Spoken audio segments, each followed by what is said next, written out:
Friends, இன்றைக்கி நம்ம நெத்திலி மீன் குழம்பு எப்படி செய்யணும்னு பார்க்க போகிறோம்.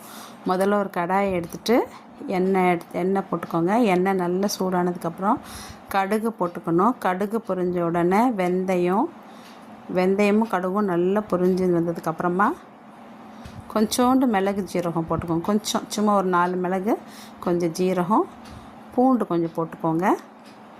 பூண்டு போட்டு சின்ன வெங்காயம் நல்லா உரித்து வச்சுக்கோங்க. சின்ன வெங்காயம் நெத்திலி மீன் குழம்புக்கு ரொம்ப டேஸ்ட்டாக இருக்கும். ஸோ சின்ன வெங்காயத்தை நல்லா கட் பண்ணி அதில் போட்டுக்கோங்க. கருவேப்பிலை போட்டுட்டு நல்லா வதக்கிக்கோங்க. வெங்காயம் வதங்கிறதுக்கு கொஞ்சம் உப்பு போட்டிங்கன்னா சீக்கிரம் வதங்கும். ஸோ உப்பு போட்டு நல்லா வதக்கிக்கோங்க. வெங்காயம் நல்லா வதங்கணும். கொஞ்சம் ஒரு மாதிரி ப்ரௌனிஷ் கலரில் வரணும். ரொம்ப கருக விட்டிங்கன்னா கருப்பாயிடும் குழம்பு. ஸோ கொஞ்சம் ப்ரௌன் கலரில் மாறும் போது தக்காளி சேர்த்துக்கலாம். அது கூட தக்காளியும் சேர்த்து நல்லா வதக்கிக்கோங்க. நல்லா வதங்கினதுக்கப்புறம் மிளகாத்தூள், நம்ம குழம்பு மிளகாத்தூள், நார்மல் குழம்பு மிளகாத்தூளே போடலாம். அது கொஞ்சம் போட்டுட்டு அதுக்கு மேலே புளி தண்ணியை நீங்கள் கரைச்சி வச்சுருக்க புளி தண்ணியை விட்டுறணும். புளி தண்ணி விட்டுட்டு நல்லா கலக்கி விட்டுக்கோங்க. குழம்பு நல்லா கொதிக்க விடுங்க. தண்ணி கொஞ்சம் உங்களுக்கு தேவையான அளவு தண்ணி சேர்த்துட்டு நல்லா கொதிக்க விடுங்க. நல்லா கொதிக்கணும்.